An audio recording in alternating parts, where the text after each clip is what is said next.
All right. Hey guys, Mike here.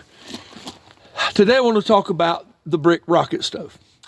This isn't about how to build one. There's plenty of videos for that. This is about an adaptation that I came up with to make this rocket stove more efficient. Now, I did not come up with this on my own. I saw the idea where someone had made a rocket stove out of 4-inch steel channel.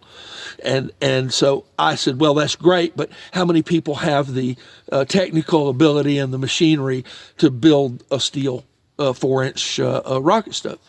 Anybody can stack brick.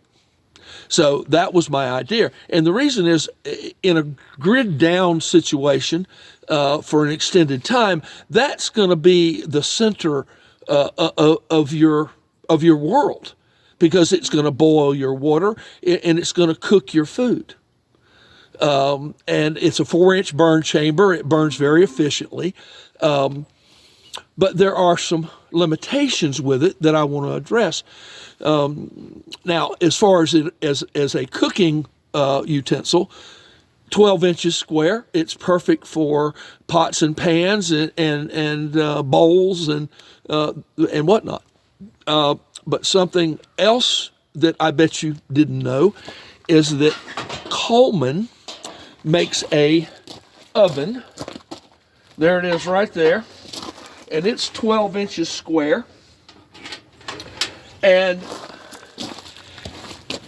it fits perfectly on top of this rocket stove. It's got a thermometer in the door that goes up to 600 degrees. And I'm not sure what you would cook at 600 degrees, but there it is. Now, as I started using that oven to bake some breads and things, I started noticing how hard it was to keep the temperature at 350 degrees. So here's your wood, and you're feeding in down here at the bottom. And that's a constant process. As far as,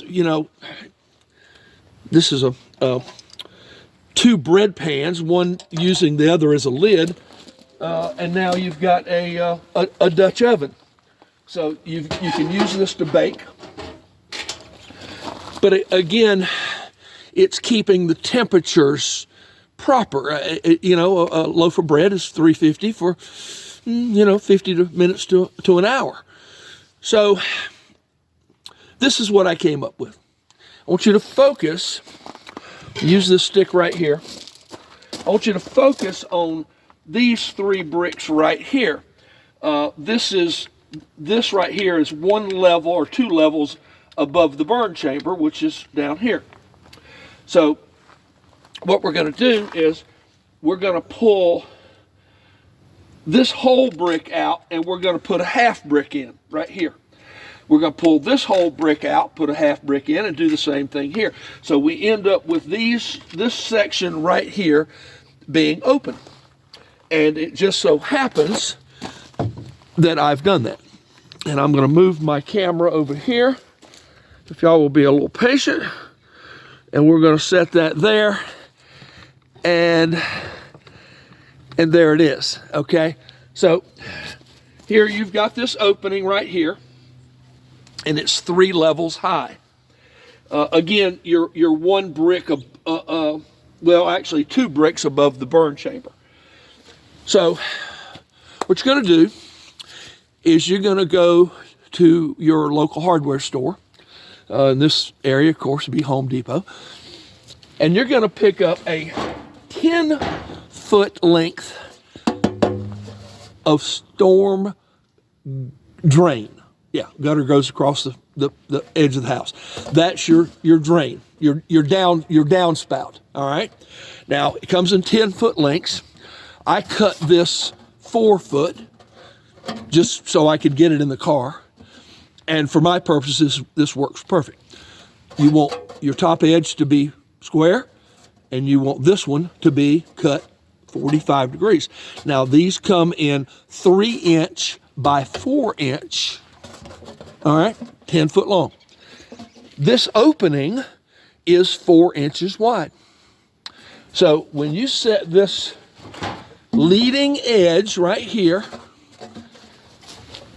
all the way into the edge of the brick and lift up on it, you're now covering that hole. All right? And now you have a feeder mechanism to feed wood into your burn chamber. Gravity feed. All right? Now, this is something you could use a rag.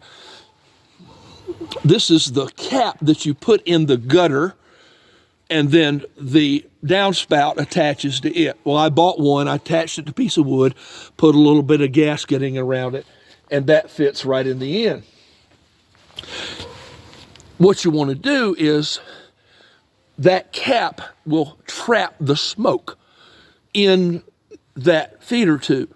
And as long as there's smoke in that feeder tube, none of the fuel in there will burn until it hits the burn chamber. I think that's actually kind of cool. So what are we going to burn? Well, we have pallet wood. Pallet wood comes in 4-foot lengths. You know, you could cut pieces of pallet wood and put in there. Oh goodness, you could put tree limbs. You could actually trim tree limbs, and that would work real well. But how about,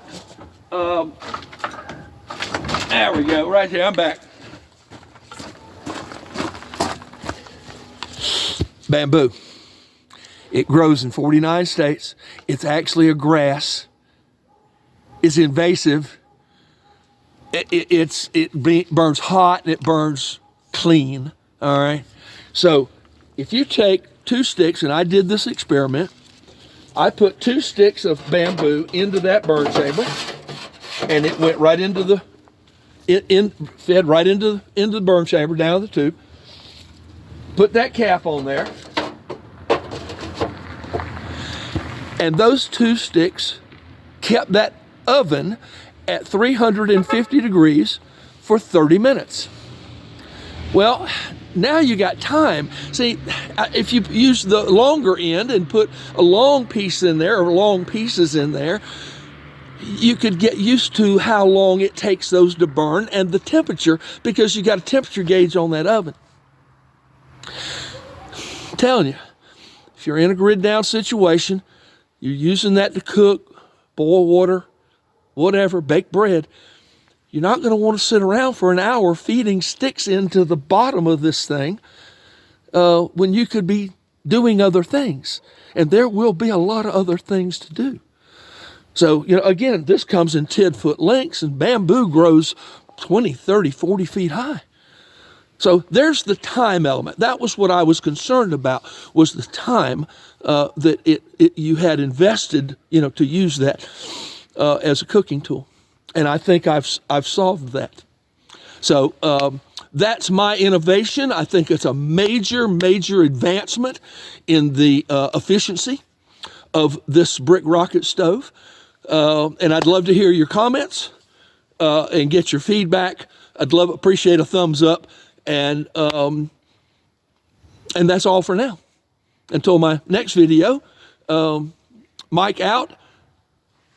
Y'all have a great day.